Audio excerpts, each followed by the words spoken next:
From the Oklahoma newsroom, it's time for Orange Alert, the basketball edition. I'm Jenny Carlson here in studio with Barry Trammell. Nathan Ruiz, OSU beat writer, joins us on the phone. He's actually in Stillwater for some basketball availability, so information hot off the press is coming from Nathan. Let's start with this, Nathan. Cowboys getting ready to head to West Virginia on Saturday, then hosting Baylor on Monday, that hard 2 games in 3 days that Big 12 teams have to go through from time to time. What's the approach right now that Mike Boynton and his Cowboys are taking as it relates to really close, tight game days? It sounds like there really isn't any kind of approach. Last year, as they went through these kind of things, Boynton's first year as a head coach, he tried to manage it, tried to plan ahead for that Sunday in between a Saturday, Monday game, 2-game stretch. This year, he's kind of just taking it day to day. With such a young team, he's really got to focus on whatever 24-hour window he's in. So that seems to be the approach, that he'll see where his team's at Sunday after their game at West Virginia and then evaluate ahead of Monday's game against Baylor. So it sounds like it's a really simple approach for him. He's really tried to simplify things all season long with such a young team. And so I think that'll just kind of continue throughout this next weekend. You know, Barry, when you think about Mike Boynton, it's easy to lose sight of the fact that he's still a young head coach. Obviously had been an assistant for a lot of years, but a young guy, relatively speaking, but, a head coach that's still sort of figuring out, how do I do this? What approach do I take? How do they change over the years? So it's interesting to hear that, he maybe was trying to plan ahead last year. Now he's saying, I'm not going to do that this year. Well, I'm impressed by most of what Mike Boynton does. He's in a very tough situation this year. He had a good, not great team last year, massive turnover, really only 3 veterans. So this is the ultimate rebuilding season.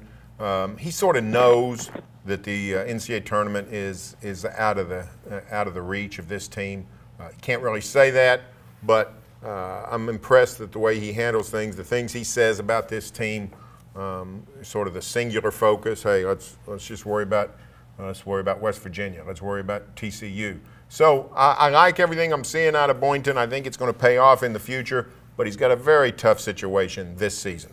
Well, and going to West Virginia, obviously not easy for anybody, even as West Virginia looks to be a little bit down, Nathan. But I'm curious, before we talk about a guy that's returning home a little bit here in a second, what's your sense right now about just the Cowboys, where they are after that big win against Texas? Texas, sort of like West Virginia in some ways, has been a little bit hard to peg, hard to know exactly what you're going to get out of the Longhorns from time to time, and yet to have that win for the Cowboys, what did that do for them? Do you sense any change after that win? I would say that Mike Boynton hopes there's not any change. Obviously, his players are excited, and he's happy they feel that way. But now they're going to face a West Virginia team that's still looking for its Big 12 win. Texas, both players and Coach Shaka Smart talked about how hungry OSU seemed Tuesday night for that game. And I think that we'll see that same energy from West Virginia hunting its first Big 12 win. So Mike Boynton understands that it's going to be a well-coached game, obviously a really physical game there in Morgantown. Huggins will have those guys ready to go. It's a great rebounding team. They bring a lot of size, and rebounding has, over the course of the season, been an issue for the Cowboys. So we're going to need to see them be aggressive, be able to get some rebounds. They did that effectively against Texas, which is another good rebounding team. Also limited them to 2 for 22 from three-point range. So I think OSU is going to look to be kind of carrying over momentum. They started really strong. The second half wasn't great for the Cowboys. Their offensive rhythm kind of disappeared. But if they can kind of carry over that first half of that Texas game, they should be in good shape in Morgantown. Barry, I know we're still really early into Big 12 play right now. Only a handful of games have been played to this point. But, talking about Texas, talking about West Virginia, Oklahoma State sort of in that mix too. Have you started to get a sense of how the Big 12 is going to be tiered this year? For a lot of years it's been Kansas, maybe a couple contenders.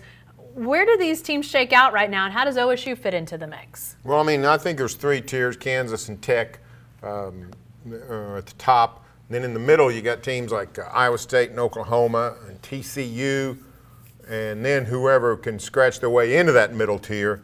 And then down at the lower tier, you've got teams like Oklahoma State, Baylor, Texas is in that tier, teams that want to get out of that class.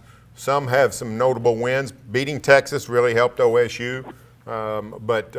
This is a case of Oklahoma State's clearly in the bottom tier, the bottom third, and trying to find a way to get into that middle. It's going to be tough. Big 12 middle is always deep and strong. So it's going to be a difficult challenge for the Cowboys. They were picked for the cellar. It's where you thought even going into conference play. The victory the other night helps try to alleviate that, but they've got to continue to post some wins. Obviously, winning at West Virginia would be big, Nathan, and there aren't a lot of connections that often happen between the 9 that are in the middle of the middle of the country in the Big 12 and West Virginia. But Oklahoma State actually has a guy that does have some ties back to the state of West Virginia. What can you tell us about Maurice Kalu and what he expects on Saturday in West Virginia? Yeah, you know, he attended Huntington Prep, as did Curtis Jones, a guard for the Cowboys. So both of them are Huntington Prep products, which is a prep school out there in West Virginia. So it sounds like Maurice Kalu will have some family out there, or his host family from his time at Huntington Prep. But he's a guy who's really developed greatly for this team. He's a guy who, when he started the season, I remember him talking to the media before the year. He said his goal was to win Big 12 Freshman of the Year. And today he kind of softened his tone when he spoke to him. His goal was just to make an impact on this team in any way he could. I think he's realized that his impact on this team doesn't necessarily have to be a guy who throws up a ton of shots and scores a ton of points. He's going to make his impact by driving the ball, getting to the free throw line, picking up rebounds. So he's a guy who's developed in a lot of ways. His defense has improved greatly. It seemed that the timing for him really coincided with the Cowboys' holiday break. He's originally from Canada, so him getting to go home for a little bit. Since he's come back, it sounds like he's been the Cowboys' best practice player, and he's been rewarded with time on the court. And I think Mike Boynton views that as a realization he wants all of his freshmen to go to and all of his players going forward, that, you know, the time that you input in practice is going to pay dividends in the long run, that effort you put forward, if you realize what we're trying to do here, we being Oklahoma State and its desire to play defense, I think in the long run that'll benefit a lot of players, and to this point it's benefited Maurice Kalu. Well, you know, young guys and them having an impact, Barry, becomes even more important after it was announced that Mike Cunningham is off the team, one of the few older guys on the roster now gone, so a young team gets even younger. That opens opportunities for young guys. I guess that's the positive, but it's really tough sledding in a league like the Big 12 to have such a young squad. Yeah, but I think it's going to pay off for OSU in the long run. You know, Cunningham's minutes were sort of declining anyway, but the more that Likely and Weathers can handle the point, the better they're going to get at it. You know, this is a season in which the Cowboys are building for the future. So I like it when we see the young guys, Weathers, I guess, sophomore, Likely a freshman, let those guys, you know, sort of develop as point guards, guys running the offense. That's the future of Oklahoma State basketball. That's what the Cowboys are really building towards. And in a pinch, and we saw this against Texas, Lindy Waters just gets the ball and takes control, and you can always go that route as well. So I think in the long run, this is actually going to be good for Oklahoma State basketball, especially with a guy who clearly came to be undependable to Mike Boynton. Well, and Nathan, that's my next question to you. You know, Mike Boynton made it pretty clear after Mike Cunningham's departure that he felt like this was a decision made for the betterment of the program in the long term, to set that standard, to let younger guys or all guys on the team know that this is how it's going to be. And it's maybe difficult at the beginning, but is that the sense that this maybe not only allows some younger guys to play, but sets that mentality for all players that there's a standard with Oklahoma State and with Mike Boynton? Yeah, absolutely. You know, he made the point that, you know, this is a long-term deal. This isn't something where you're making a decision for one game or one 40-minute period. This is about, you know, making a statement about what this program is about. And so Mike Boynton went out. His only senior on the team. He sat down with Mike Cunningham. They had a conversation.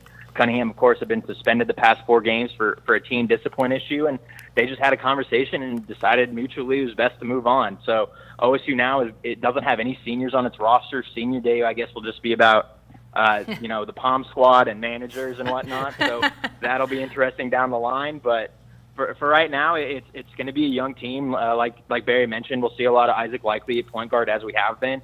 Lindy Waters will get plenty of time there.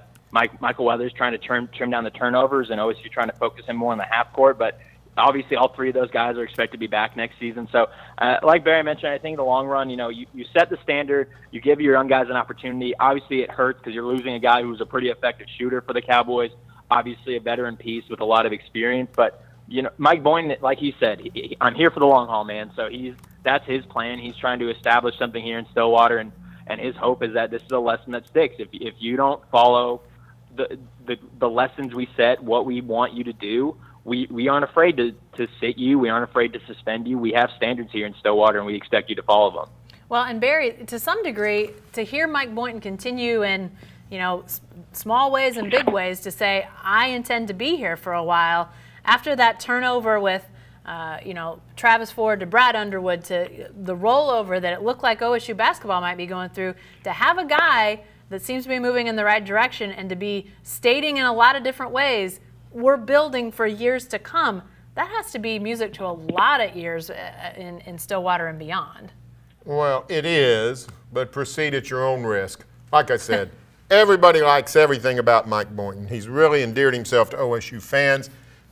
He doesn't come across as insincere. Everybody thinks the personal connection is real, and that includes me. But never go into one of these coach-school relationships with your eyes closed. Yeah.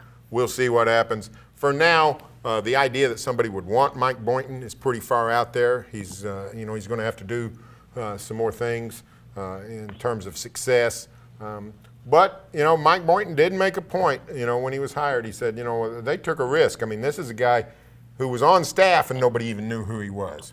It was a huge leap of faith by Mike Holder. Mike Boynton says, I'm a loyal guy. I'll remember the opportunity that OSU gave me.